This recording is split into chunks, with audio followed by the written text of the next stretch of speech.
আমি বলতে চাই প্রিয় ভাইরা, এই পৃথিবীর বুকে আগামী সমাজ হবে কোরআনের সমাজ। এই পৃথিবীর বুকে ইসলাম আবার সমস্ত জায়গায় ছড়িয়ে পড়বে।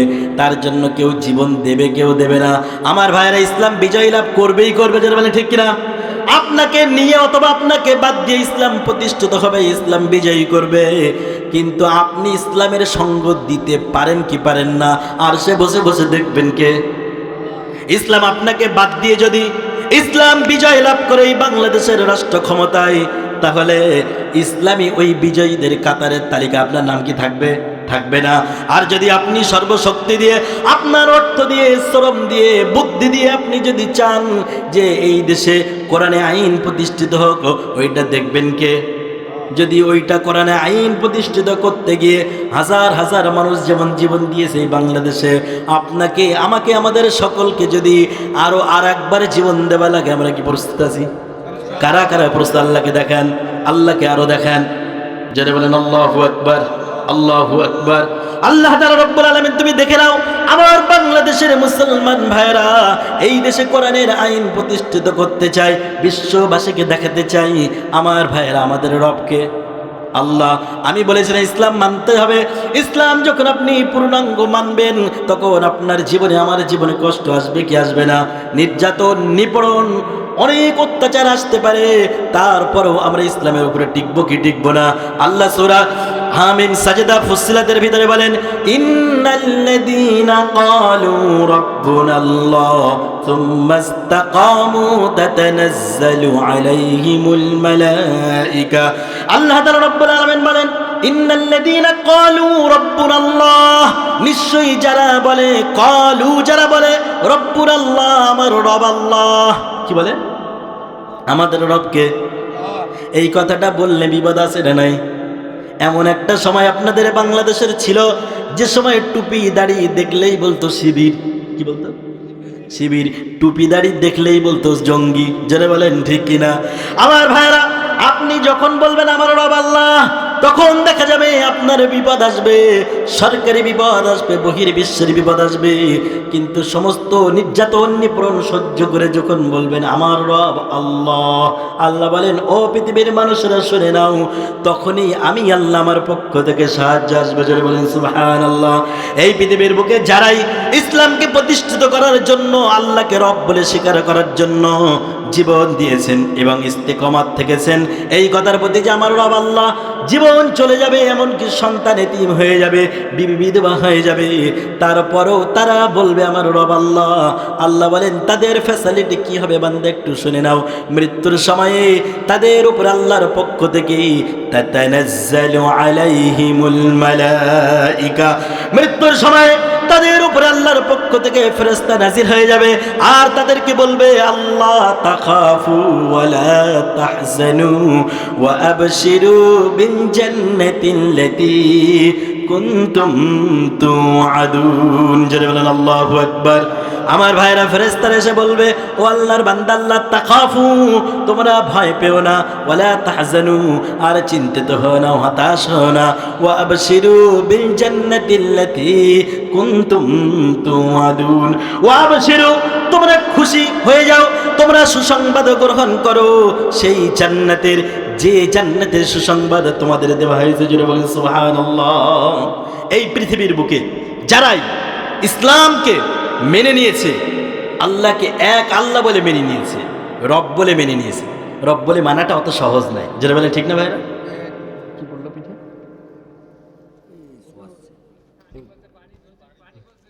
পানি পড়ছে, ঠিক আছে, পড়ুক। কুয়াশার ভয়কে আপনারা চলে যাবেন? যে দেশের মানুষ বোমার গুলির ভয় যায় না, কুয়াশার ভয় কি যাবে? একটা অডিও শুনছিলাম, বলছে স্যার এত গুলি করি, যেটায় গুলি করি সেটা মরে, বাকিটা যায় না। সুবহানাল্লাহ বলবেন না? যেটার গুলি করি সেটা মরে যায়, কিন্তু বাকিটা যায় না। দেখেন পাশে আপনাদের প্রতিবেশী দেশ না আমরা, ভারত মানে কি আপনাদের প্রতিবেশী? তো অতএব প্রতিবেশীর বাড়িতে কি হয় প্রতিবেশী জানে কি জানে না? আমরা তো সেই সৌদি আরব থেকে আসিনি, আপনাদের প্রতিবেশী দেশ। অতএব আপনাদের এমনকি দেখবেন কিছু কিছু প্রতিবেশী এমন থাকে যে আপনার বাড়িতে আপনার স্ত্রীর সাথে কি হচ্ছে এটা আপনি না জানলেও তারা জানে, ঠিক না? ওই জন্য আপনাদের অনেক ঘটনা আমরা জানি, দেখেছি, দোয়াও করেছি। প্রিয় ভাইরা, যেটা বলছিলাম, আল্লাহকে রব বলে মেনে নেওয়া এটা অনেক কঠিন ব্যাপার, যেটা বলেন ঠিক না? এতটাই কঠিন, আপনি যখন মানবেন আপনার প্রতি স্টিম রোলার চলতে পারে অত্যাচারের, কিন্তু তারপরেও মানতে হবে কি হবে না? যুগে যুগে যুগে যুগে যারাই আল্লাহকে রব বলে মেনেছে তাদের প্রতি অত্যাচার হয়েছে। একজন বাদশাহ ছিল, সূরা বুরুজের ভিতরে ঘটনাটা এসেছে, নাম ছিল বাদশাহ ইউসুফ জুনওয়াজ। কি বললাম? এই ইউসুফ জুনওয়াজ হযরত ঈসা আলাইহিস সালামের শেষ যুগে, আল্লাহর নবী সাল্লাল্লাহু আলাইহি ওয়াসাল্লামের পূর্বেকার ঘটনা। এই ইউসুফ জুনওয়াজের একজন জাদুকর ছিল, তার সহপাঠী হিসেবে ছিল, সব সময় তাকে সহযোগিতা করত। এই ইউসুফ জুনওয়াজকে একদিন তার জাদুকর ডেকে বলল, বাদশা, আমার বয়স হয়েছে, বার্ধক্য উপনীত হয়েছি, যখন তখন আমার মৃত্যু হয়ে যেতে পারে, অতএব মৃত্যুর পূর্বে এমন একজন মেধাবী যুবক বালককে আমাকে দেন, যাতে করে মৃত্যুর পূর্বে তাকে আমার এই জাদুবিদ্যাগুলো শিক্ষা দিতে পারি। বাদশা করল কি, চতুর্দিকে তালাশ করা শুরু করে দিল। চতুর্দিকে খুঁজে খুঁজে তার দেশ থেকে সবচেয়ে মেধাবী, মেধা সম্পন্ন যুবককে লাগিয়ে দিল, দিয়ে বলল, যুবক যাও, তুমি ওই জাদুকরের জাদুবিদ্যা শিখবে। আর ওই জাদুবিদ্যা শিখতে শিখতে যখন তুমি জাদুবিদ্যা অর্জন করবে, আমি বাদশা তুমি আমার কাজে নিয়োজিত হবে, আমাকে সহযোগিতা করবে। বাদশার উদ্দেশ্য কি? ওই যুবককে জাদুবিদ্যা শেখানো, জোরে বলেন ঠিক কিনা?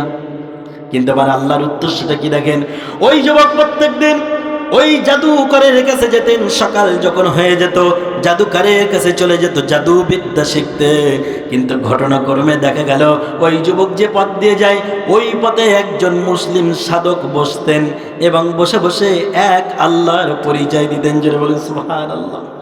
ওই যুবক একদিন মনে মনে ভাবলো, প্রত্যেক দিন তো জাদুকরের জাদুবিদ্যা শিখতে যাই, আজকে একটু বসে যাই এবং এই সাধক কি বলে একটু শুনি, দেখি তার কথা কেমন লাগে। ওই যুবক যখন ওই সাধকের পাশে বসে গেল, দেখতে পেল ওই সাধক এক আল্লাহর পরিচয় দেয়, একত্ববাদের ঘোষণা দেয়। আমার ভাইয়েরা, আল্লাহর পরিচয় যেই শুনবে তার কলিজার ভিতরে মহব্বত, ভালোবাসা, আল্লাহর প্রতি টান দিয়ে দেবেন কে?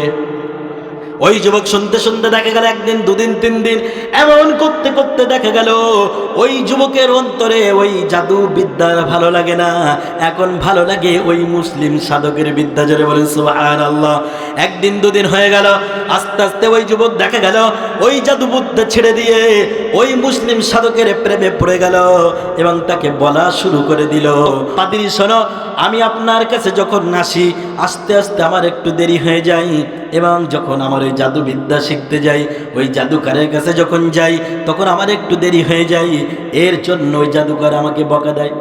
আবার যখন বাড়িতে চলে যাই, বাড়িতে দেরি হয়ে যায়, মা বকা দেয়। করবোটা কি? ওই মুসলিম সাধক তখন বলে দিল, বাবা শোনো, যদি তুমি আমার এই ইসলাম শিখতে চাও, একত্ববাদের পরিচয় পেতে চাও, তাহলে তুমি জাদুকরের কাছে গিয়ে বলবে বাড়ি থেকে মা দেরি করে পাঠিয়েছে, আবার মায়ের কাছে গিয়ে বলবে জাদুবিদ্যা শিখতে গিয়ে দেরি হয়েছে, দেখবে তোমার আর পিঠে মার পড়বে না। কি পড়বে না? মার পড়বে না। এমনভাবে শিখিয়ে দিল। দেখতে দেখতে দেখা গেল আমার ভাইয়েরা, ঘটনা অনেক লম্বা, আমি শুধু নির্যাসটা নিতে চাই। ওই যুবক দেখতে দেখতে দেখা গেল কয়েক মাস কেটে গেল। ওই যুবকের মনে হতে লাগলো, ওগো আল্লাহ, আমি তো জাদুকরের কাছে যাই, মুসলিম সাধকের কাছে যাই, কিন্তু এই দুইজনের ভিতরে সত্য কে? কার বিদ্যা সত্য? আল্লাহ তুমি আমাকে একটু জানিয়ে দাও। হঠাৎ করে দেখা গেল ওই যুবক যে পথ দিয়ে যাচ্ছিলেন, প্রত্যেক দিন প্রতিনিয়ত যেতেন, ওই পথে দেখা গেল একটা হিংস্র প্রাণী দাঁড়িয়ে আছে। ওই যুবক তখন দেখলো অনেক মানুষ সেখান থেকে পথ অতিক্রম করতে পারে না, কারণ ওই হিংস্র প্রাণীর জন্য সকলেই ওখানে দাঁড়িয়ে আছে। যুবক তখন মনে মনে ভাবলো, ওগো আল্লাহ, ওই মুসলিম সাধকের বিদ্যা যদি সত্য হয়ে থাকে, তাহলে আমি হাতে কিছু নুড়ি পাথর নিলাম, এই নুড়ি পাথরের আঘাতে এই হিংস্র প্রাণীটাকে আপনি মেরে ফেলেন। সম্ভব? ছোট্ট নুড়ি পাথরের আঘাতে হিংস্র প্রাণীটা মরে যাবে কি সম্ভব? সম্ভব না। কিন্তু আমার আল্লাহ যদি চান, সম্ভব কি সম্ভব না? আমার ভাইয়েরা, ওই যুবক বলা শুরু করে দিল, ওগো আল্লাহ, আর যদি ওই জাদুবিদ্যা যদি সত্য হয়ে থাকে, তাহলে এই নুড়ি পাথরে আঘাতে ওই প্রাণীটার কিছুই হবে না। আমি দেখতে চাই কোনটা সত্য। নুড়ি পাথরে আঘাতে ওই প্রাণীটাই কিছু হবে না, এটাই তো স্বাভাবিক। কিন্তু ওই নুরি পাথরের আঘাতে ওই প্রাণীটা হত্যা হয়ে যাবে, মৃত্যুবরণ করবে। এটা তো অস্বাভাবিক। আর স্বাভাবিককে অস্বাভাবিক করতে পারেন কে? আল্লাহ করতে পারেন। আমার ভাইয়েরা, দেখা গেল ওই যুবক হাতে কিছু নুড়ি পাথর নিলেন, নুড়ি পাথর নিয়ে সাথে সাথে ওই দিকে ছুড়ে দিল। আমার ভাইয়েরা বলেন তো দেখি, ওই যুবকের আল্লাহ যদি শক্তি দেন, তাহলে নুড়ি পাথরের আঘাতে ওটা হতে পারে কি পারে না? আজও যদি কোনো যুবকের অন্তরে এমন ঈমান আসে, তাহলেও হতে পারে কি পারে না? যে আল্লাহ আগে ছিলেন, সে আল্লাহ এখন আছে না নাই? আপনাদের সাথে বললে বুঝতে পারবেন, যখন 80-র দশকে আফগানিস্তানের সাথে লড়াই হয়েছিল রাশিয়ার, ঠিক সেই মুহূর্তে রাশিয়ার কমিউনিস্ট সৈন্যরা আফগানিস্তানের ছোট্ট একটা হাফেজে কোরআনকে পাহাড়ের গলি থেকে ধরে ফেলার পরে তাকে নিয়ে গেল নিজেদের তাঁবুর ভিতরে, নিয়ে গিয়ে বলল, ও আফগানিস্তানের ছোট্ট যুবক, ছোট্ট শিশু, তুমি কি হাফেজ নাকি? তোমার বুকে কোরআন কেন? ওই যুবক উত্তর দিয়ে দিল, অবশ্যই আমি হাফেজে কোরআন, কারণ তার বুকে ছিল এমন একটি ছোট্ট কোরআন। তখন ওই সমস্ত রাশিয়ান সৈন্যরা, নাস্তিকরা জিজ্ঞাসা করলো, ও আফগানি শিশু, শোনো, তুমি যদি হাফেজে কোরআন হয়ে থাকো, তাহলে তোমার কোরআনের ক্ষমতা দেখতে চাই। যদি তুমি দেখাতে পারো, তাহলে আমরা তোমার সাথে ইসলাম গ্রহণ করব, আর যদি না দেখাতে পারো, তাহলে তোমাকে আমরা হত্যা করব। আমার প্রিয় ভাইয়ের, 80-র দশকের ঘটনা। দেখা গেল ওই ছোট্ট শিশু তখন রাশিয়ান সৈন্যদেরকে জিজ্ঞাসা করলো, কি দেখতে চাও তোমরা? তখন তারা বলল, শোনো, এই পাহাড়ি বালি নিয়ে, এই পাথরের বালি নিয়ে যদি তুমি আমাদের ওই যুদ্ধ ট্যাঙ্কগুলো যদি ধ্বংস করতে পারো, ওই সাজোয়া গাড়িগুলো যদি ধ্বংস করতে পারো, তাহলে আমরা মেনে নেব আফগানিস্তান এই মুসলমান শিশুরা যে ইসলাম মানে ওইটা সত্য। আর যদি তুমি না দেখাতে পারো, তাহলে তোমাকে আমরা হত্যা করব। সম্ভব কি ভাইয়েরা? ওই সময় ওই ছোট্ট শিশু বলে দিল, ও রাশিয়ান সৈন্যরা, নাস্তিকরা, শোনো, আমার কোনো ক্ষমতা নাই, ক্ষমতা অধিকারী হলেন আমার আল্লাহ। অতএব আমাকে 2 রাকাত নামাজ পড়ার সুযোগ করে দাও। আমার ভাইয়েরা, মুসলমানরা যখন বিপদে পড়বে, তখন নামাজে ডাকবে কাকে? আল্লাহকে। মুসলমান যদি আল্লাহকে নামাজের মধ্যে অন্তরটা আল্লাহর সাথে কানেক্টেড করতে পারে, তাহলে ওই মুসলমানকে সাহায্য করবেন কে? আল্লাহ করবেন। আমার ভাইয়েরা, ওই ছোট্ট রাশিয়ান যুবক কথা দিয়ে দিল, ও রাশিয়ান সৈন্যরা, শোনো, যদি তোমরা আমাকে 2 রাকাত নামাজ পড়ার সুযোগ করে দাও, তাহলে আমি চেষ্টা করে দেখতে পারি। ওই ছোট্ট আফগান হাফেজে কোরআন শিশু নামাজের সিজদায় লুটিয়ে পড়ল, পড়ার পরে বলল, গো আল্লাহ, আমার কোনো ক্ষমতা নাই, ক্ষমতার মালিক তুমি আল্লাহ। কিন্তু এই রাশিয়ান নাস্তিকরা আমার ক্ষমতা দেখতে চায় না, তোমার কোরআনের ক্ষমতা দেখতে চাই, তোমার ক্ষমতা দেখতে চাই আল্লাহ। আজকে তুমি আমার মাধ্যমে একটু কোরআনের ক্ষমতাটা দেখিয়ে দাও। জোরে বলেন সুবহানাল্লাহ। আমার ভাইয়েরা, সিজদায় গিয়ে যখন বারংবার এমন দোয়া করে, পিছন দিক দিয়ে দেখা গেল ওই রাশিয়ান নাস্তিক সৈন্যরা বন্দুকের বাট দিয়ে আস্তে করে ঘা দিলেন, তার গায়ে নক করলেন, করে বললেন, ও আফগান শিশু, তুমি কি ভয় পেয়ে গেলে নাকি? কেমন তোমার কোরআনের ক্ষমতা একটু দেখতে চাই, কেমন তোমার ইসলামের ক্ষমতা একটু দেখতে চাই। আমার ভাইয়েরা, সাথে সাথে ওই ছোট্ট শিশু সিজদা থেকে উঠে হাতের ভিতরে কিছু বালুকণা নিলেন। বালুকণা নেবার পরে শাহাদাত আঙ্গুলের ভিতরে বালুকণা নিলেন। নেবার পরে আল্লাহর নবী যে দোয়াটা পড়েছিলেন, ওই কালেমায় শাহাদাত পাঠ করলেন। আর একটা দোয়া পড়লেন কোরআন থেকে, ওয়ামা রমাইতা ইয রমাইতা ওয়ালাকিন্নাল্লাহা রমা। আমার ভাইরা এইটা বললেন। পড়ার পরে দেখা গেল ওই রাশিয়ান সৈন্যদের লাইন ধরে দাঁড়ানো সাজোয়া গাড়ির দিকে আস্তে করে ছুড়ে মারলেন। আর যেই মাত্র ছুড়ে দিল, সাথে সাথে দেখা গেল তার হাতের ছোট্ট ছোট্ট বালুকণাগুলো বোমা বিস্ফোরণে পরিণত হয়ে গেল। জোরে বলেন সুবহানাল্লাহ, আরো জোরে বলেন সুবহানাল্লাহ। আল্লাহ চাইলে সবকিছু সম্ভব, কি সম্ভব না? আমার ভাইয়েরা, রাশিয়ান সৈন্যরা অবাক হয়ে গেল। তারা ছোট্ট বাচ্চারা হাত ধরে বলে দিল, ও ছোট্ট আফগান কোরআনের হাফেজ শিশু, শোনো, তোমাদের মোল্লাদের কাছে আমাদেরকে একটু নিয়ে চলো। যে আল্লাহ তোমার মতো শিশুর মাধ্যমে এমন একটা মিরাক্কেল অলৌকিক ঘটনা দেখাতে পারে, আমরা বুঝতে পেরেছি তোমার আল্লাহ সত্য। জোরে বলেন সুবহানাল্লাহ। আমার প্রিয় ভাইরা, ওই যুবক মনে মনে ছোট্ট নুড়ি পাথর নিয়ে ঘোষণা দিল, ওগো আল্লাহ, যদি মুসলিম সাধক সত্য হয় তাহলে এই ছোট্ট নুড়ি পাথরের ক্ষমতা দেখিয়ে দাও। মুসলিম সাধক যদি সত্য হয়ে থাকে তাহলে এই ছোট্ট নুড়ি পাথরের আঘাতে এই প্রাণীটাকে তুমি এখানে জায়গায় হত্যা করে ফেলো। আমার ভাইয়ের ওই ছোট্ট যুবক সাথে সাথে নুড়ি পাথরে নিয়ে ওই প্রাণীটার দিকে যখন ছুঁড়ে মারলেন, দেখা গেল সাথে সাথে ওই নুড়ি পাথরের আঘাতে ওই প্রাণীটাই ওখানে ইন্তেকাল করে দিল। আমার প্রিয় ভাইয়েরা, এই ঘটনা যারা দেখেছিল তাদের ঈমান বাড়বে না কমবে? বাড়বে। তারা মনে মনে করলো, আরে হলোটা কি? এই যুবক তো জাদু বিদ্যা শিখত, কিন্তু কেমন ভাবে হয়ে গেল? এই ঘটনা যখন তার গুরু যখন জানতে পারলেন, মুসলিম সাধক যখন জানতে পারলো, মুসলিম সাধক বলে দিল, ও যুবক শোনো শোনো, যখন এই ঘটনা চতুর্দিকে ছড়িয়ে যাবে, বাদশার কানে উঠে যাবে, তখন তুমি আমার কথা বলবে না, কারণ বাদশা জানতে পারলে আমার উপরে নির্যাতন করবে, নিপীড়ন করবে। যুবক বলে দিল, আপনার কোনো টেনশন নাই। আমার ভাইয়েরা, চতুর্দিকে এই ঘটনা ছড়িয়ে গেল, চতুর্দিক থেকে মানুষ আসা শুরু করলো যুবকের কাছে। আস্তে আস্তে দেখা গেল কুষ্ঠরোগী যুবকের কাছে আসে। যুবক শুধু আল্লাহর নাম নিয়ে ফুৎকার দেয়, সাথে সাথে কুষ্ঠরোগী সুস্থতা হয়ে যায়। সুবহানাল্লাহ।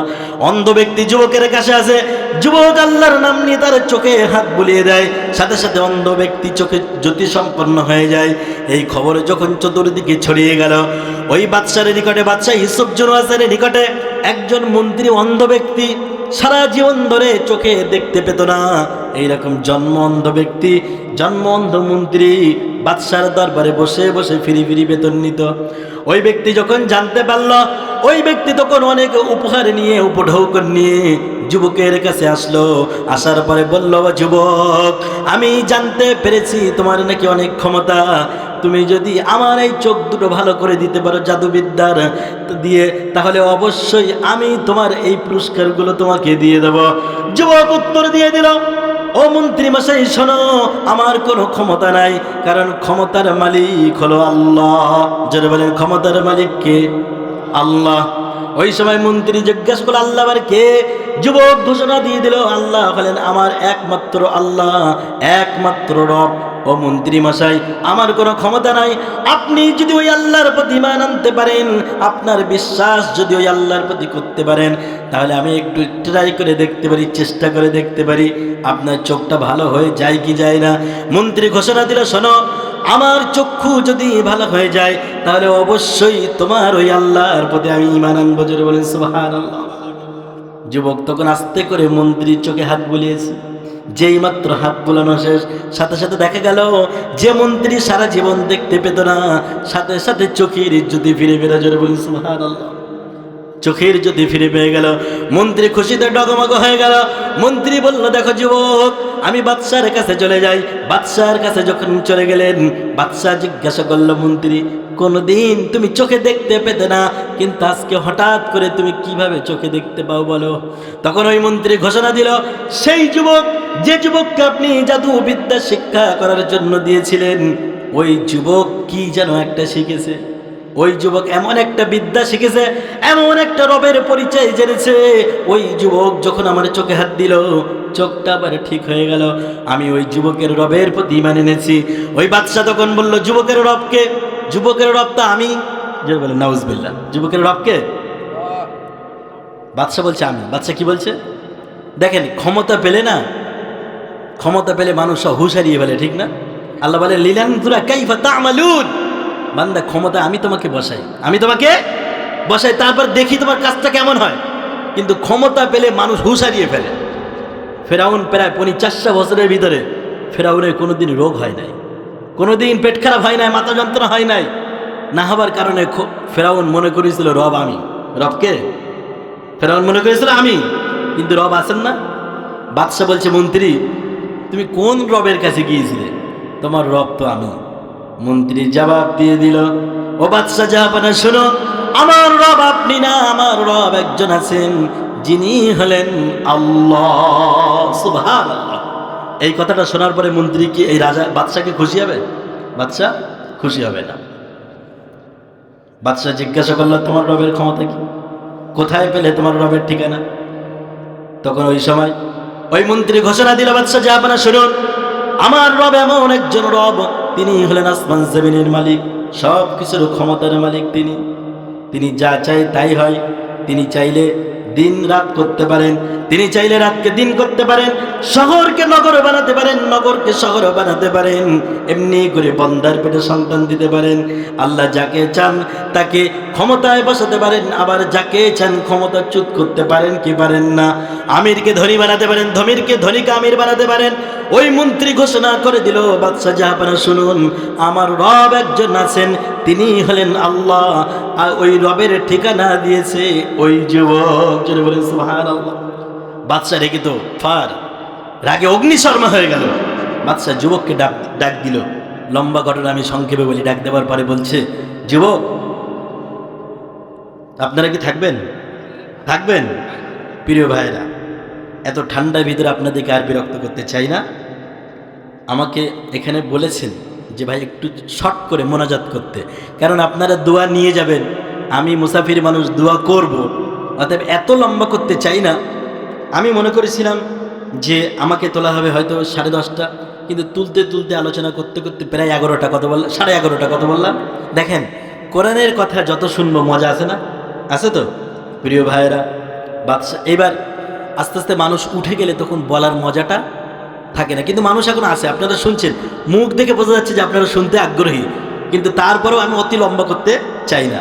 আমার প্রিয় ভাইয়েরা, যুবককে ডাকা হলো। যুবককে ডাকার পরে জিজ্ঞাসা করলো বাদশাহ ইউসুফ জুনরাত জিজ্ঞাসা করলো, যুবক শোনো, তুমি জাদুবিদ্যা তো দেখছি খুব ভালো শিখেছো, তোমার জাদুবিদ্যার কারণে দেখছি অন্ধ মানুষ ভালো হয়ে যায়, এত সুন্দর জাদুবিদ্যা তুমি কিভাবে শিখলে এত তাড়াতাড়ি? ওই যুবক বলল, এটা আমার কোনো জাদুবিদ্যা নাই, এটা হলো আমার রবের ক্ষমতা। জোরে বলেন সুবহানাল্লাহ। এটা কার ক্ষমতা? আমার রবের ক্ষমতা। বাদশা তো রেগে অগ্নিশর্মা হয়ে গেছে, তোমার রব? বাদশা রেগে মন্ত্রীকে মারলেন এবং ওই যুবকের যিনি মুসলিম সাধক ছিল তাকেও ডাকলেন। ডাকার পরে বলছে, তোমার ইসলাম ছাড়ো, ইসলাম যদি না ছাড়ো তোমাদেরকে হত্যা করব। ওই দুইজন বললেন, জীবন দিতে রাজি, কিন্তু ইসলাম ছাড়তে রাজি না। ইসলাম যারা মানবে, ঈমান তো হবে এমনটাই, জীবনের সব কিছু ছেড়ে দেবে, জেলে যেতে রাজি, গুম হতে রাজি, খুন হতে রাজি, স্ত্রীকে বিধবা করতে রাজি, কিন্তু ইসলাম ছাড়তে, যারা বলেন ইসলাম ছাড়তে রাজি না। সাথে সাথে বাদশা ওই দুইজন ব্যক্তিকে কোরাত দিয়ে হত্যা করে দিল, মাঝখান দিয়ে ফাড়াই করা হলো, কিন্তু তারপরও তারা ইসলাম ছেড়ে দিল না। সংক্ষেপে বলি আমার ভাইয়েরা, তারপরে বাদশা যুবককে ডাক দিয়ে বলল, যুবক শোনো, তুমি ইসলাম ছেড়ে দাও। যদি তুমি ইসলাম না ছাড়ো, যদি তুমি তোমার ওই আল্লাহর পরিচয়টা ভুলতে না পারো, তাহলে তোমাকেও হত্যা করা হবে। যুবক বলে দিল, বাদশা জাহাপানা, আপনার যা মন চায় আপনি তাই করুন, তারপরও ইসলাম আমি ছাড়ব না। আপনার যদি মনে হয় আমাকে খুন করতে, আপনার যদি মনে হয় গুম করতে, আপনার যদি মনে হয় আমাকে হত্যা করতে, আপনি চাইলে করতে পারেন, কিন্তু ইসলাম ছেড়ে দেব না। আল্লাহর নবী বলেন, আমার উম্মতরা শোনো, তোমাদেরকে যদি কেটে টুকরা টুকরা করা হয়, তোমাদেরকে যদি অগ্নিতে ভস্ম করা হয়, তারপরেও তোমরা কখনো আল্লাহর সাথে কাউকে শরীক করবে না, কারণ আল্লাহ সব গুনাহ মাফ করে, কিন্তু শিরকের গুনাহ মাফ করে না। মৃত্যু আপনার অনিবার্য। আপনি দেখতে পাচ্ছেন, আমার ইসলাম না ছাড়লে, আল্লাহকে রব বলে স্বীকার, এই কথাটা যদি আমি না ছেড়ে দেই, মৃত্যু আমার অনিবার্য। কিন্তু তারপরেও আপনি বললেন আমার রব আল্লাহ। আমার ভাইয়েরা, ঠিক এমন মুহূর্তে যদি আপনি এই পরীক্ষায় উত্তীর্ণ হতে পারেন, আপনাকে সাহায্য করবেন কে? আল্লাহ। অনেকে বলে যে ইসলাম তো আমি মানি, কই আমার জীবনে তো কোনো পরীক্ষা এলো না। কি বলে? যে ইসলাম তো আমিও মানি, আমার জীবনে তো কোনো পরীক্ষা এলো না। আমি তাদেরকে বলি, ভাই তুমি ইসলাম মানো বটে, কিন্তু ইসলামের ওই দরজায় তুমি এখনো পৌঁছাতে পারো নাই যে দরজায় গেলে তোমার পরীক্ষা হবে। যেটা বলে ঠিক না? আপনার তো পরীক্ষা দিতে গেলে আগে আপনার স্কুলে অ্যাডমিশন নিতে হবে, ঠিক না ভাইরা? আপনি ভর্তি হলেন না, স্টুডেন্ট হলেন না, আপনার জীবনে কি কোনো পরীক্ষা আসবে? পরীক্ষা আসবে না। আপনি আগে ইসলামের ভিতরে দাখিল হন, পরিপূর্ণ উদখুলু ফিস সিলমি কাফা, পরিপূর্ণ ইসলামের ভিতরে দাখিল হয়ে যান, ইসলামে ভর্তি হয়ে যান, দেখবেন আপনার জীবনে পরীক্ষা আসবে কি আসবে না? আসবে। আপনার জীবনে যদি কোনো পরীক্ষা না আসে, তাহলে বুঝতে হবে আপনি এখনো ইসলামের ভিতরে পরিপূর্ণ ভর্তি হতে পারেন নাই। আমার ভাইয়েরা, ওই যুবক বলে দিল, বাদশা জাহাপনা, আপনি যদি আমাকে হত্যা করেন যা মন চাই তাই করতে পারেন, কিন্তু তারপরেও আমি ইসলাম ছেড়ে দেব না। আমার ভাইয়েরা, বাদশা ঘোষণা করে দিল, প্রহরীদেরকে ডাকা হলো।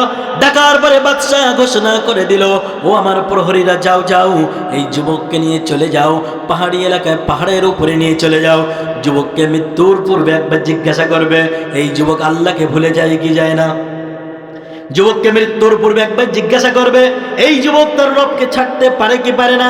যদি সে মৃত্যুর ভয়ে তার রবকে ভুলে যায়, রবকে ছেড়ে দিয়ে আমাকে রব বলে যদি মেনে নিতে পারে, তাহলে অবশ্যই যুবককে তোমরা মুক্তি দিয়ে দেবে।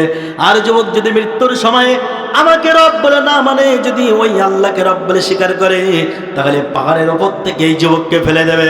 আমার ভাইয়েরা, লম্বা ঘটনা সংক্ষেপে বলে দেই, ওই যুবককে পাহাড়ের ওপরে প্রহরীরা নিয়ে গেল। নিয়ে যাওয়ার পরে দেখা গেল ওই যুবকের কাছে জিজ্ঞাসা করে, ও যুবক, তুমি ইসলাম ছাড়বে কিনা বলো।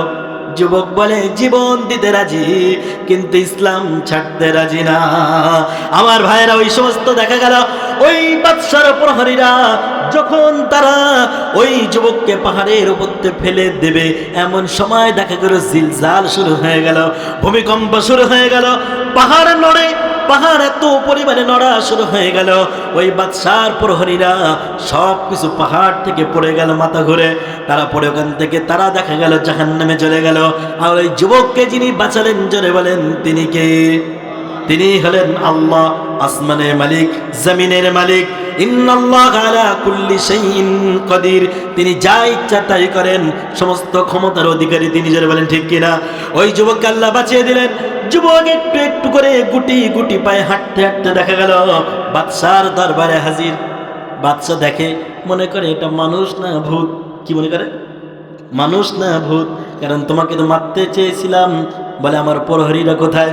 যুবক ঘোষণা করে দিল, আপনার প্রহরী যারা আমাকে মারতে গিয়েছিল তারা সব জাহান্নামে চলে গিয়েছে, কিন্তু আমার রব তাদের হাত থেকে আমাকে বাঁচিয়েছে। যিনি বলেন সুবহানাল্লাহ। বাদশার রাগ বাড়বে না কমবে? গতি বাড়বে না কমবে? বাদশা রেগে গিয়ে এবার আবার কিছু প্রহরীদেরকে ডাকলো। ডাকার পরে বলল, যাও যাও, এই যুবককে নিয়ে চলে যাও, এই যুবককে নিয়ে তোমরা নদীর মাঝখানে চলে যাও। আগে তো পাহাড়ের উপরে তাকে মারা সম্ভব হয়নি, এইবারে তাকে নদীর মাঝখানে নিয়ে চলে যাও, দরিয়ার মাঝখানে নিয়ে চলে যাও। যুবককে দরিয়ার মাঝখানে নিয়ে গিয়ে নৌকা থেকে দরিয়ার মাঝখানে ফেলে দেবে। এমন ঢেউয়ের মধ্যে ফেলবে যেন যুবক সাঁতার কেটে না বাঁচতে পারে। আমার ভাইরা, ওই সময় বাদশার প্রহরীরা দেখা গেল যুবককে সাথে করে নিয়ে একদম মাছ দরিয়ায় চলে গেল। মাছ দরিয়ায় চলে যাবার পরে যুবককে জিজ্ঞাসা করে, যুবক বলো, তোমার রব আল্লাহকে ছাড়বে কি ছাড়বে না? যুবক বলে, জীবন দিয়ে দেব, তবুও রবকে ছাড়তে রাজি না। ক্বালু ইন্নাল্লাযীনা ক্বালু রাব্বুনাল্লাহ। যুবক মৃত্যুর মুখে দাঁড়িয়ে ইস্তিকামাত থেকে বলে, আমার রব আল্লাহ। আল্লাহর কাছে যুবক হাত তোলে, ওগো আল্লাহ, জীবন দিতে রাজি কিন্তু ইসলাম ছাড়তে রাজি না। এই বাদশা ইউসুফ জুলহাস আমাকে মারতে চায়, দুনিয়ার কোনো মানুষ আমার সাথে নেই, এমন সময়ে আমি তোমার প্রতি ঈমান এনেছি, ওগো আল্লাহ, তুমি আমার জন্য সাহায্যকারী হয়ে যাও। যুবকের হাত তুলতে দেরি, দোয়া কবুল হতে দেরি হয় নাই, সাথে সাথে আল্লাহ তাআলা রব্বুল আলামিন দোয়া কবুল করে নিলেন।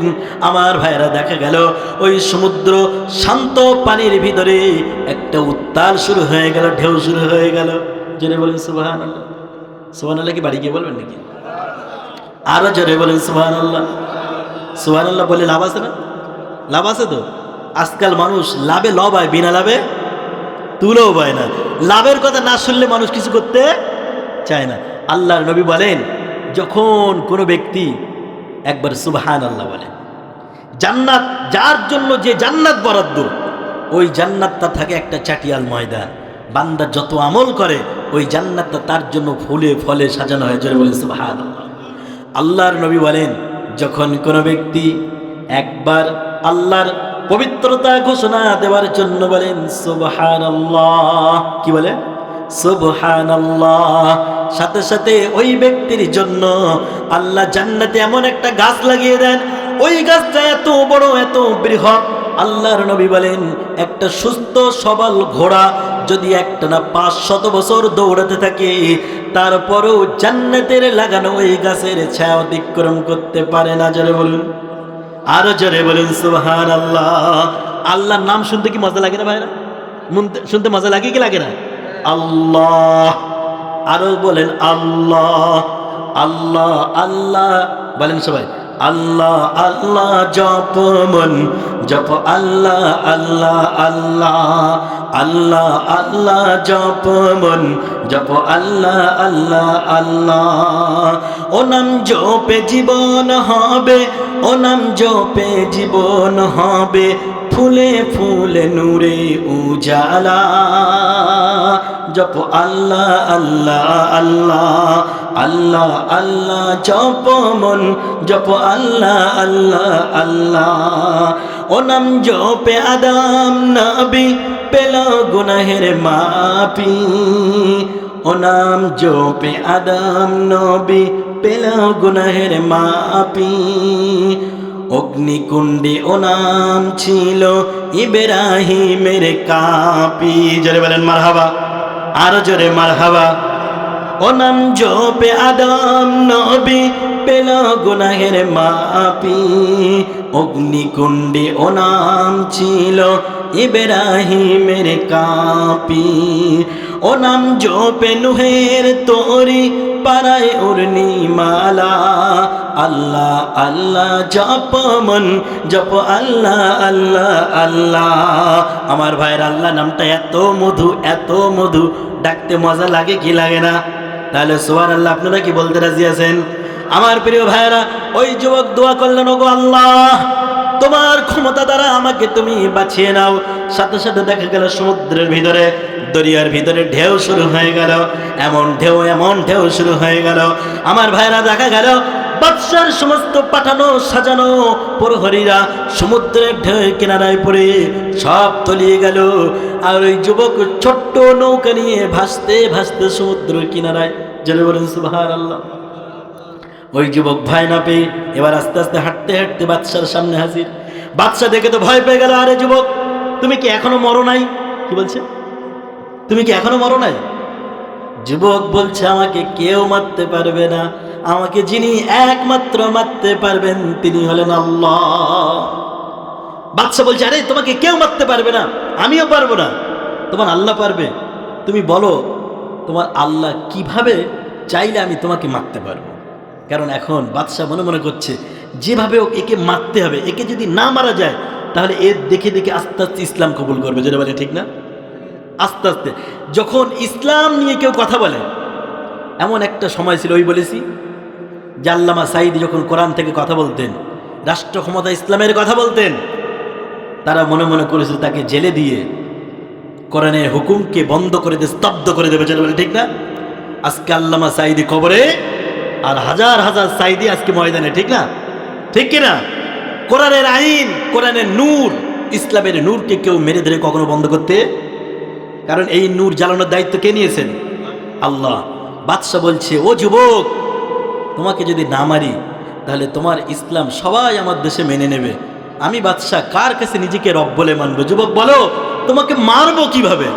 যুবক বলছে দেখুন আপনি যদি সত্যি আমাকে মারতে চান তাহলে আপনি হাজার হাজার মানুষকে এক জায়গায় করুন, আর সেই মানুষের মাধ্যমে মানুষের সামনে একটা কাঠ, শক্ত কাঠ মাটিতে গেড়ে দেন, আর ওই কাঠের আমাকে বেঁধে দেন।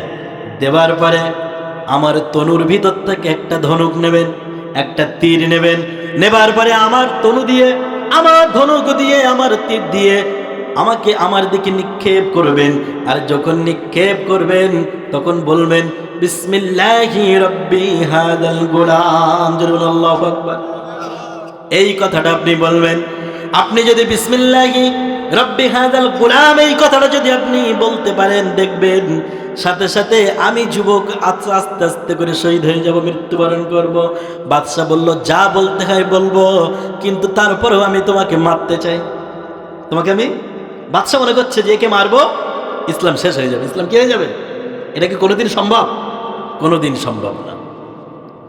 আমার ভাইয়েরা দেখা গেল ওই বাদশা করলেন কি, নির্ধারিত একটা দিন করলেন, হাজার হাজার মানুষকে একত্রিত করলেন, করার পরে বাদশা জাহাপানা ঘোষণা করে দিলেন ও আমার সমাজের মানুষেরা শোনো, ও আমার রাজত্বের মানুষেরা শোনো, অমুক দিনে আমার বিদ্রোহকারী ওই যুবককে আমি হত্যা করতে চাই, তোমরা যারা যারা দেখতে চাও চলে আসবে। আমার ভাইয়েরা, হাজার হাজার মানুষেরা চতুর্দিক থেকে দেখা গেল নির্ধারিত দিনে নির্দিষ্ট স্থানে তারা হাজির হয়ে গেল। কার মৃত্যু দেখবে বলেন তো দেখি? যুবকের মৃত্যু। সমস্ত মানুষেরা জানতো যে এই যুবককে মারার জন্য বাদশা অনেক পরিকল্পনা করেছিল, কিন্তু মারতে পারে নাই। এই জন্য সবাই মনে মনে ভাবলো আজকে কিভাবে মারে আমরা দেখব। হাজার হাজার মানুষ দলে দলে এসে তারা সেখানে দাঁড়িয়ে গেল ওই দৃশ্য দেখার জন্য। তারা দেখতে পেল বাদশা একটা তীর নিয়েছে হাতে এবং ধনুক নিয়েছে। নেবার পরে ওই যুবকের শেখানো বলি অনুযায়ী, শেখানো কথা অনুযায়ী ওই বাদশা বলে দিল, বিসমিল্লাহি রব্বি হাযাল গুলাম। এই কথা বলার পরে বাদশা যেই মাত্র একটা তীর ওই যুবকের দিকে নিক্ষেপ করলেন, দেখা গেল ওই তীরের আঘাত যুবকের সিনা বরাবর লেগে গেল। সাথে সাথে যুবক ওটাকে চেপে ধরলেন, রক্তর জায়গায় হাত দিয়ে চেপে ধরলেন এবং সাথে সাথে শহীদ হয়ে গেল। বাদশা মনে করলো আপদ বিদায় হয়েছে। কি হয়েছে? আপদ বিদায় হয়েছে। বাদশা মনে করছে ইসলাম শেষ করে দিয়েছি। কিন্তু আমার ভাইরা, দেখা গেল লাভ কি হলো?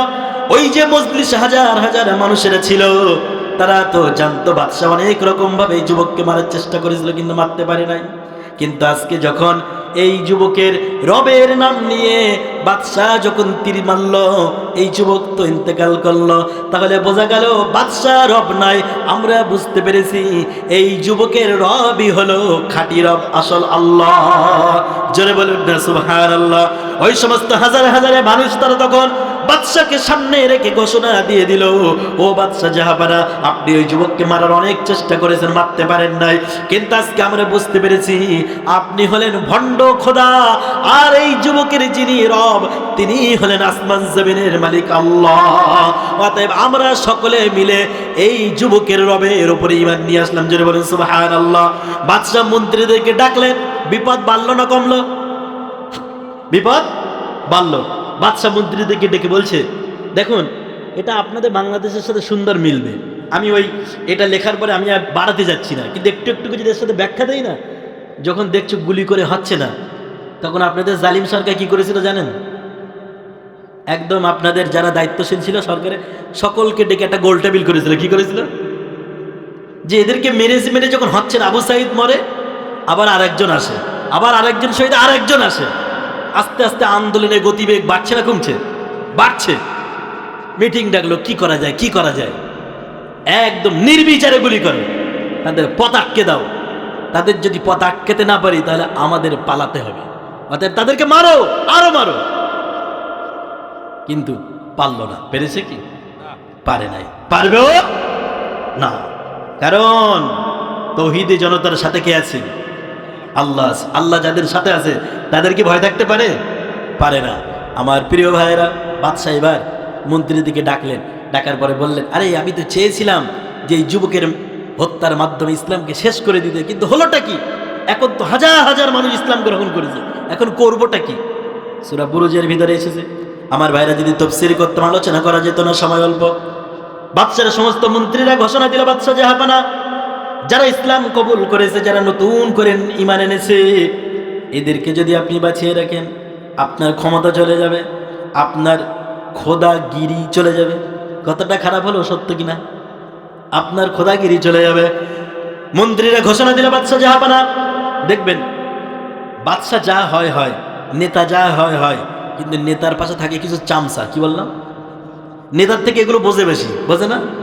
মানে এদের যেন ক্ষমতা বেশি, এরা লাফায়ও বেশি, ঠিক না ভাইরা? বাদশা চুপচাপ হয়ে গেছে, কিন্তু নেতার পাশে, বাদশার পাশে যারা মন্ত্রী আছে এরা লাফাচ্ছে। লাফিয়ে বলছে, বাদশা আপনি কি ক্ষমতা টিকিয়ে রাখতে চান? যদি টিকিয়ে রাখতে চান তাহলে রাস্তায় রাস্তায় গর্ত করুন, রাস্তার মোড়ে মোড়ে, রাস্তার 3 রাস্তা 2 রাস্তা সমস্ত জায়গায় গর্ত করুন, গর্তের ভিতরে আগুন জ্বালিয়ে দেন। ওই আগুনের ভিতরে যারা ঈমান এনেছে তাদেরকে একটা একটা করে ধরুন এবং প্রত্যেক ব্যক্তিকে ওই আগুনের ভিতরে নিক্ষেপ করুন। এই দৃশ্য যখন কোনো নতুন মুসলমান দেখবে তখন তার ঈমানটা ছেড়ে দেবে। পরামর্শ দিল মন্ত্রীরা। আমার ভাইয়েরা, বাদশা জাহাপনা করলেন কি, রাস্তার মোড়ে মোড়ে বিভিন্ন রাস্তার প্রান্তরে প্রান্তরে গর্ত খোঁড়া শুরু করে দিল, গর্ত খনন করলো। আল্লাহ বলেছেন কুতিলা আসহাবুল উখদুদ আন্নারি যাতিল উকুদ ইদহুম আলাইহা কুউদ। এভাবে করে আল্লাহ তাআলা রব্বুল আলামিন সূরা বুরুজের ভিতরে ঘটনাটা উল্লেখ করেছেন। রাস্তার মোড়ে মোড়ে গর্ত করা হলো, একটু একটু করে দেখা গেল আমার ভাইয়েরা সমস্ত মানুষদেরকে সারিবদ্ধভাবে বাদশা চাইলেন দলে দলে যারা ঈমান আনবে, তাদেরকে যারা ঈমান এনেছে তাদেরকে সারিবদ্ধভাবে গর্তের ভিতরে নিক্ষেপ করা। বাদশা মনে করলো এই সমস্ত নতুন মুসলমানেরা মৃত্যুর ভয়ে, আগুনের ভয়ে তারা ইসলাম ছেড়ে দেবে। কিন্তু দেখা গেল বাদশা যখন গর্ত খুঁড়েছে, আগুন জ্বালালো, ওই সমস্ত নতুন মুসলমানদেরকে একটা একটা করে ধরে ধরে আগুনের ভিতরে দেওয়া লাগলো না, বরং তারা নিজ ইচ্ছায় লাফ দিয়ে দিয়ে তারা আগুনের ভিতরে জীবন দিয়ে দিল। জোরে বলুন সুবহানাল্লাহ, আরো জোরে বলুন সুবহানাল্লাহ। ইমানের পাওয়ার কম না বেশি? বেশি, এত বেশি, এত বেশি কাউকে বলা লাগে না যে তোমরা আগুনেতে লাফ দাও। একে একে দৌড়ে দৌড়ে গিয়ে সকলে আগুনেতে লাফ দেয়। দেখতে দেখতে দেখা গেল একজন মহিলা কোলে তার দুগ্ধপুষ্ট শিশু সন্তান। ওই দুগ্ধপুষ্ট শিশু সন্তান কোনোদিন কথা বলে নাই। ওই মহিলা ঈমান আনার পরে ভাবতেছে যদি আমি আগুনেতে লাফ দেই আমার ছোট্ট কলিজার টুকরার অবস্থাটা কি হবে। এই চিন্তা করে ভাবছে আমি আগুনেতে লাফ দেব কি দেব না। হঠাৎ করে দেখা গেল ওই ছোট্ট দুগ্ধপুষ্ট শিশু সন্তানের জবান খুলে গেল। যারা বলেন সুবহানাল্লাহ। জবান খুলে দিলেন কে? এই পৃথিবীর বুকে কয়েকটি জায়গায় আল্লাহ ছোট্ট নবজাতক শিশু সন্তানের দ্বারা কথা বলিয়েছেন। সুবহানাল্লাহ। একজন হলো যখন ইউসুফ আলাইহিস সালাম কে যখন চতুর্দিক দিয়ে জুলাইখা দরজা লাগিয়ে দিয়েছে, জুলাইখা মনে মনে করছে যে আজকে আমি ইউসুফকে পালাতে দেব না। চতুর্দিক দিয়ে যখন দরজা লাগিয়ে দিল, ইউসুফ আলাইহিস সালাম নজর করে দেখলেন তার মুনিব অর্ধ উলঙ্গ অবস্থায়, ঈমান যায় অবস্থা। কি করে ঈমান টেকাবে? তিনি জুলাইখার দিকে একবার নজর দিলেন, দেবার পরে দেখতে পেলেন জুলাইখা এখন আর মানুষে নেই, অমানুষে পরিণত হয়ে গেছে। কারণ এখন তার মনের ভিতরে একটা কুপ্রবৃত্তি কাজ করে। ইউসুফ আলাইহিস সালাম বুঝতে পেরেছে ঈমান রাখা বড় কষ্টকর। ঈমান এই মহা দুর্যোগের ভিতরে ইউসুফ আলাইহিস সালাম আস্তে করে তাফসীরের ভিতরে এসেছে নিজের পায়জামার 7টা গিট দিলেন। কটা? পায়জামার দড়ি 7টা গিট দিলেন যাতে করে ওটা খোলা না যায়। আমাদের যুবকরা হলে কি করতে বলেন তো? গিট আরো খুলে দিত। কি করতো? বলছে মহা সুযোগ একটা পাইছি। ঠিক না ভাইরা? যার বলে নাউজুবিল্লাহ। ইউসুফ আলাইহিস সালাম তিনি তো একজন আল্লাহর নবী, তিনি পায়জামার গিটটা একটা নয় দিলেন, 7টা দিয়ে দিলেন। দিয়ে আল্লাহকে ডাকলেন, আল্লাহ এই ঈমানের মহা দুর্যোগের ভিতরে বড় বিপদে পড়েছি। একদিকে আমার মুনিব জুলাইখা, আর একদিকে আল্লাহ ঈমানটা বাঁচাবো কি করে। আমার প্রিয় ভাইয়েরা, ইউসুফ আলাইহিস সালাম মহা বিপদে পড়ে ডাকলেন কাকে? আল্লাহ আরশে বসে বসে তামাশা দেখেন নাই, মজা নেন নাই। সাথে সাথে জিবরাইলকে পাঠিয়ে দিলেন। জিবরাইল আলাইহিস সালাম আসার পরে ইউসুফ আলাইহিস সালামকে বললেন, ও নবী ইউসুফ ভয় পাবেন না, কারণ আপনার সাথে আছেন যিনি, তিনি হলেন আল্লাহ। ইউসুফ আলাইহিস সালাম দৌড় দিলেন, আল্লাহর নাম নিয়ে দরজা খুলে দিলেন। প্রত্যেকটা দরজার সামনে যায় আর তালাবদ্ধ দরজাগুলো উন্মুক্ত করে দেন কে? আল্লাহ। দরজা খুলে গেল। ঘটনা লম্বা। ইউসুফ আলাইহিস সালামের সতীত্ব প্রমাণ করানোর জন্য সেদিন আল্লাহ তাআলা রব্বুল আলামিন একটা ছোট্ট মাসুম বেগোনা শিশু সন্তানের দ্বারা সাক্ষ্য দিয়েছিলেন। যেন ঠিক কিনা?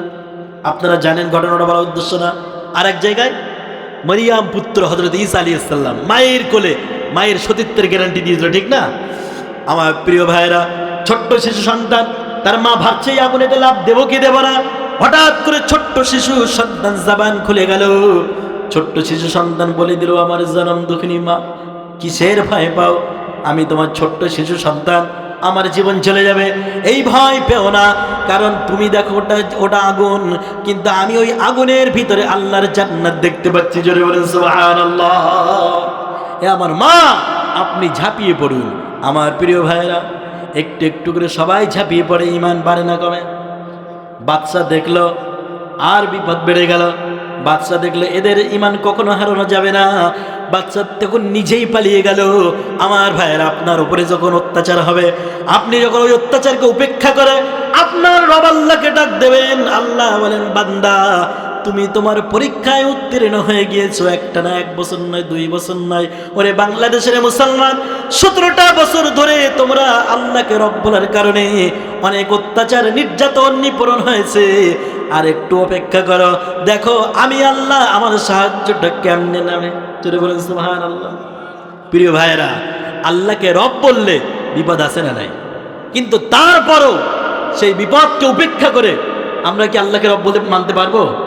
পারবো ইনশাআল্লাহ।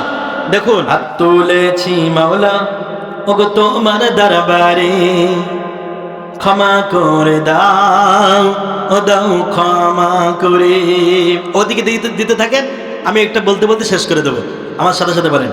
হাত তুলেছি মাওলা ওগো তোমার দরবারে, ক্ষমা করে দাও ও দাও ক্ষমা করে।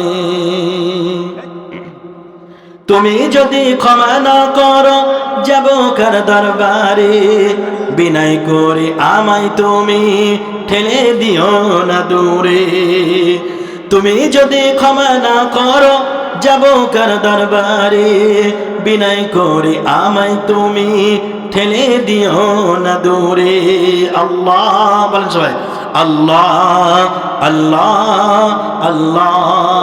হাত তুলেছি মাওলা ওগো তোমার দরবারে, ক্ষমা করে দাও ও দাও ক্ষমা করে। হাত তুলেছি মাওলা ওগো তোমার দরবারে, ক্ষমা করে দাও ও দাও ক্ষমা করে। তোমার রহম করম ছাড়া, তোমার রহম করম ছাড়া কোনো উপায় নাই রে। আছে কি? আল্লাহ রহম করম ছাড়া কোনো উপায় আছে কি? নেই। তোমার রহম করম ছাড়া কোনো উপায় নাই রে। তুমি বিনা এই জগতে বলো কি আর আছে রে। আল্লাহ আল্লাহ আল্লাহ আল্লাহ। হাত তুলেছি মাওলা ওগো তোমার দরবারে, আনফুসানা ওয়া ইল্লাম তাগফির লানা وترحمنا لنكونن من الخاسرين. ربنا لا تزغ قلوبنا بعد إذ هديتنا وهب لنا من لدنك رحمة إنك أنت الوهاب. سمعنا وأطعنا غفرانك ربنا وإليك المصير. اللهم اغفر ذنوبنا ومحو عيوبنا وأد ديوننا وكلنا معينا ظهيرا. আয় আল্লাহ, আমরা গুনাহগার, খাতাকার, সিয়াকার, তোমার শাহী দরবারে গভীর রজনীতে দুখানি করে খালি হাত উত্তোলন করেছি। আল্লাহ আল্লাহ, আমরা এত গুনাহ করেছি, জেনেও করেছি, না জেনেও করেছি, বুঝেও করেছি, না বুঝেও করেছি।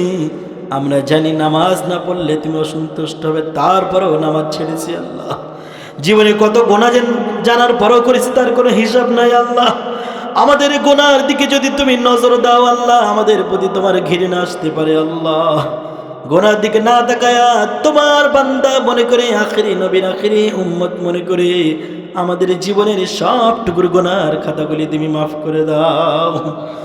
আল্লাহ, খাস করে আমরা জানি রাত্র যত গভীর হয়ে যায় দুনিয়ার অফিস আদালত সব কিছু বন্ধ হয়ে যায়, কিন্তু আমরা জানি রাত্র যত গভীর হয়ে যায় বান্দার জন্য তোমার রহমতের দরজা ততই খুলে যায়। আল্লাহ আল্লাহ, তোমার রহমতের দরজার সামনে আমার বাংলাদেশি ভাইদের নিয়ে সাথে নিয়ে নক করেছি। আল্লাহ আল্লাহ, তুমি আমাদের জীবনের সব গুনার খাতাগুলি আল্লাহ তুমি মাফ করে দাও। আল্লাহ, খাস করে তুমি একটু করে আরশে আজিম থেকে আমাদের এদিকে একটু নজর করো। আল্লাহ, তোমার বান্দারা সন্ধ্যা থেকে কষ্ট করে ঠান্ডাকে উপেক্ষা করে কোরআনের মহব্বতে জান্নাতের বাগানে বসে বসে আল্লাহ শেষ মোনাজাতের অপেক্ষা করেছে। আল্লাহ আল্লাহ, আমার ভাইদের, আমাদের সকলের জীবনের সবটুকুর গুনার খাতাগুলি তুমি মাফ করে দাও।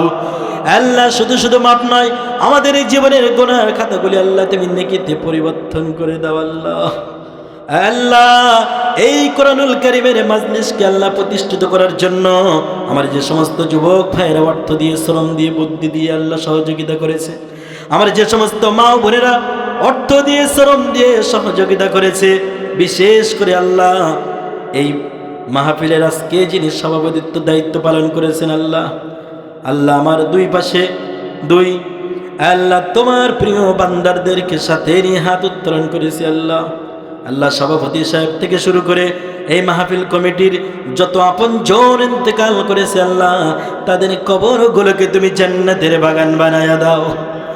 আল্লাহ কবরগুলোকে জান্নাতের টুকরা বানায়া দিয়ে তাদের কবরের ভিতরে তুমি জান্নাতি বিছানা বিছায়া দাও। আল্লাহ আল্লাহ যে সমস্ত ভাইরা আল্লাহ পিতা মাতার কথা স্মরণ করে, মৃত্যু মায়ের কথা স্মরণ করে আল্লাহ দান করেছে, আল্লাহ সেই মা যতদিন দুনিয়ার বুকে বেঁচে ছিল, আল্লাহ গভীর রজনীতে সন্তান বাড়ি গিয়েছে, একটি বার মা বলে ডাক দিয়েছে, মা দরজা খুলে দিয়েছে। আল্লাহ আজকে হয়তো জলসা শোনার পরে, এই তাফসীর মাহফিল শোনার পরে মা বলে ডাকতে পারবে না, কারণ মা তো নীরব নগরে গহীন কবরে শুয়ে পড়েছে। আল্লাহ আল্লাহ যে পিতা সারাটি জীবন সন্তানের জন্য, সন্তানের সুখের জন্য নিজের সুখ দেখে নাই, আল্লাহ নিজে ঈদের সময়ে ভালো জামা কাপড় পরতে পারে নাই, কিন্তু সন্তানের মুখে হাসি ফোটানোর জন্য যে পিতা নতুন জামা কিনে দিয়েছিল, সেই পিতা হয়তো আজকে অনেকের বেছে নাই। আল্লাহ আল্লাহ আজকে এই জান্নাতের বাগান থেকে ওই সমস্ত মৃত পিতা মাতার জন্য দোয়া করি, আল্লাহ তাদেরকে তুমি জান্নাতুল ফেরদাউসে মেহমান হিসেবে কবুল মঞ্জুর করে নাও। আল্লাহ যে সমস্ত ভাইরা এমন একটি জান্নাতের বাগান কায়েম করেছে, আল্লাহ তাদেরকে তুমি সুস্বাস্থ্য দান করে দাও। অর্থনৈতিক সমস্যা থাকলে তুমি দূরীভূত করে দাও। রোগ শোক বালা মুসিবতের ভিতর থাকলে রোগ শোক বালা মুসিবত তুমি দূরীভূত করে দাও। আল্লাহ আল্লাহ যে সমস্ত ভাইরা দীর্ঘদিন ধরে বিবাহ করেছেন কিন্তু সন্তান হয় না, তাদেরকে তুমি সুসন্তান দান করে দাও। আল্লাহ আল্লাহ আজকে এই মাহফিলের প্রথমেই একজন যুবক ভাই তার সন্তানের জন্য দোয়া চেয়েছেন। আল্লাহ আমরা দোয়া করি তাকে একটা তুমি আল্লাহ পুত্র সন্তান দান করে দাও। আল্লাহ আল্লাহ তাকে তুমি একটা নেককার সন্তান দান করে দাও। আল্লাহ যে সমস্ত মা ও বোনের আজকে এখানে হাত উত্তোলন করেছে, আমার ওই সমস্ত মা ও বোনদেরকে আল্লাহ তুমি হযরত আয়েশা খাদিজা কুলসুমদের যোগ্য উত্তরসূরিণী হিসেবে আল্লাহ তুমি কবুল মঞ্জুর করে নাও। আল্লাহ নিঃসন্দেহে আমি গুনাহগার, আল্লাহ তারপরেও তো আমি মুসাফির মানুষ। আল্লাহ অনেক ভাইয়েরা মুসাফিরের দোয়া নেবার জন্য আছে। আল্লাহ যে যে নিয়েতে যে উদ্দেশ্য আল্লাহ হাত উত্তোলন করেছে, আল্লাহ সকলের জায়েজ মনস্কামনাগুলো আল্লাহ তুমি কবুল মঞ্জুর করে নাও। আল্লাহ সকলের জায়েজ মনস্কামনাগুলো আল্লাহ তুমি পুরা করে দাও। আল্লাহ আমার পাশে বসে থাকা আল্লাহ হাজী সাহেব সভাপতি সাহেবের তুমি হায়াতকে দারাজ করে দাও। আল্লাহ আল্লাহ জলসা কমিটির ভাইয়েরা প্রত্যেকের নাম হয়তো আমি জানি না, প্রত্যেককে হয়তো ভালো চিনিও না, তুমি তো আল্লাহ ভালো চেনো, তুমি তো জানো। আল্লাহ আল্লাহ যারা এমন একটি জান্নাতের বাগান কায়েম করেছে, আল্লাহ এর বদলা স্বরূপ তুমি মাফ করে তাদেরকে তুমি ভবিষ্যতে জান্নাত দিয়ে দিও। আল্লাহ আল্লাহ আমি মুসাফিরে মানুষ দোয়া করি, আল্লাহ আমাদের ভিতরে যারা অসুস্থ আছে তুমি শেফা আজিলা কামেলা দান করে দাও। আল্লাহ আমার প্রিয় ভাই হাবিবুল্লাহ মিসবা ভাই এবং এমনি করে মাহমুদুল হাসান রাতুল ভাই এবং আরেকজন প্রিয় ভাই আব্দুল্লাহ মামুন, আমার এই সমস্ত ভাইদেরকে আল্লাহ তুমি কোরআনুল খাদিম হিসেবে তুমি কবুলে মঞ্জুর করে নাও। আল্লাহ বাংলাদেশের 17 বছরের নির্যাতিত আল্লাহ নাগরিকদের সাথে নিয়ে বাংলাদেশি মুসলমান ভাইদেরকে সাথে নিয়ে তোমার কাছে হাত উত্তোলন করেছি। আল্লাহ আল্লাহ এই বাংলাদেশের রাষ্ট্র ক্ষমতায় তুমি ইসলামকে একবারে যাওয়ার সুযোগ করে দাও। আল্লাহ আল্লাহ কোরআনুল কারীমে আইন অনুযায়ী এই বাংলাদেশকে চালনা করার তৌফিক তুমি দান করে দাও। আল্লাহ বাংলাদেশের মুসলমান ভাইদের প্রতি আল্লাহ তুমি একটু রহমত বর্ষিত করে দাও। আল্লাহ আল্লাহ এই দেশ থেকে চাঁদাবাজ সন্ত্রাসী দুর্নীতি খুন রাজধানী থেকে আল্লাহ তুমি সকলকে তুমি হেফাজত করে নাও। এই দেশের মানুষকে তুমি চাঁদাবাজি থেকে মুক্তি করে দাও, খুন ধর্ষণ মুক্ত করে এই দেশের ভিতরে তুমি শান্তি বিরাজ করে দাও।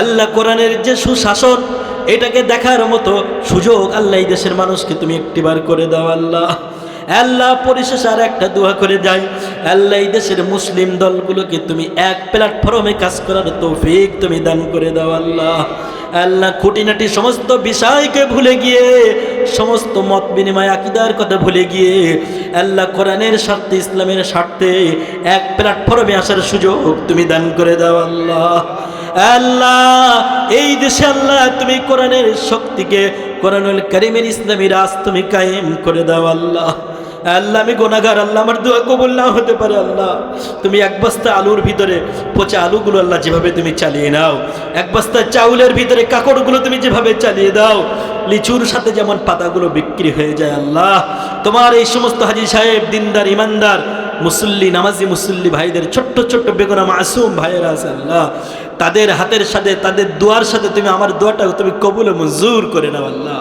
আল্লাহ তুমি এই মজলিস থেকে যাকে বেশি ভালোবাসো, যার আমল, যার ইবাদত তোমার কাছে বেশি পছন্দনীয়, তার ওসিলা করে আমাদের সকলের দোয়া তুমি কবুল ও মঞ্জুর করে নাও। আল্লাহ তোমার কাছে আরো আরেকবার দোয়া করি, আল্লাহ আমরা ভারত থেকে আল্লাহ এই দেশে কোরআনের শাসন দেখতে চাই। আল্লাহ তুমি এটা কবুল করে নাও। যদি আরো কিছু মানুষের জীবনে বিনিময়ে এটা কায়েম হয়, তারপরও তুমি কবুল করে নাও। আল্লাহ আল্লাহ প্রত্যেকের জায়েজ দোয়াগুলো তুমি কবুল করে নাও। আল্লাহ যার মনের ভিতরে যা চাওয়া আছে, কয়েক মুহূর্ত সময় দিলাম, একটু মনে মনে চেয়ে নেন, আমার জন্য দোয়া করেন। আল্লাহ আল্লাহ